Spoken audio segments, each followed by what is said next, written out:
So what's the good news of this verse? The church was growing. It said the disciples were increasing in number. And what's the bad news? There was complaining. It said there arose a complaint. That never happens in the modern church though, does it? So the church was continuing to be in a stage of exponential growth.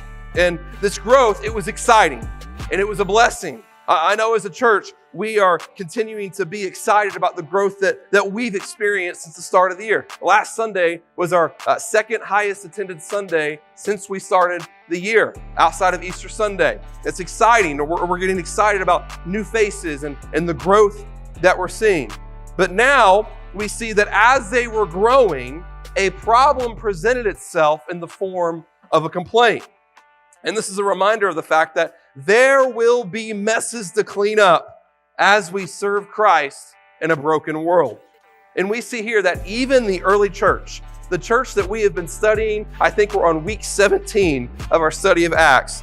For weeks now, even this early church had growing pains. And I've said this before, but we can very easily look at the early church in the same way that I looked at the 90s with rose-colored glasses. Now, the early church is a model church, but it was not a perfect church. The early church celebrated a lot of wins, but they also had failures. We saw a few weeks ago where God dropped 2 people dead in the church because they lied. And we're about to read about some more of those failures in our passage today. And while we cannot excuse the failures of the early church, these failures that we read about actually encourage me. And it's because it shows that even good churches are not perfect churches. The early church in Acts was a good church. The apostles preached the word of God faithfully. Some of the apostles that preached the word of God were ones that wrote books in the word of God.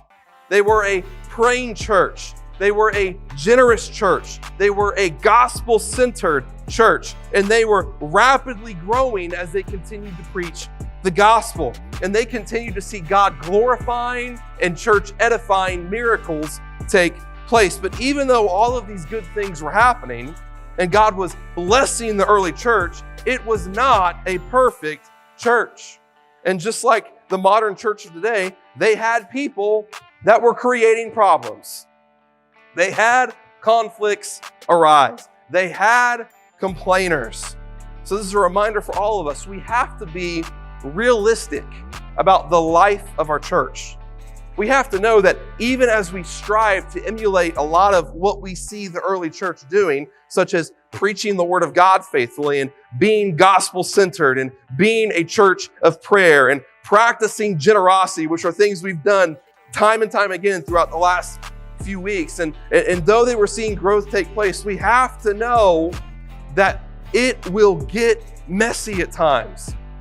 None of us in here are perfect. We all make mistakes. There's gonna be conflict in our church that arises. There's going to be disagreements. We will never be a perfect church. Charles Spurgeon once said, "If I had never joined a church till I had found one that was perfect, I should have never joined one at all. And the moment I did join it, if I had found one, I should have spoiled it. For it would not have been a perfect church after I had become a member of it." We have that at the bottom of our website if you ever go look.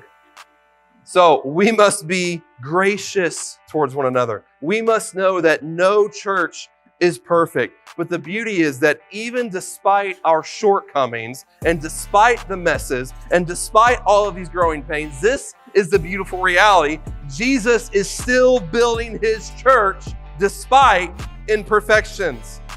And as we continue to grow as a church, there's going to be blessings, there's going to be problems, and there's going to be opportunities. And this is what we're seeing with the early church.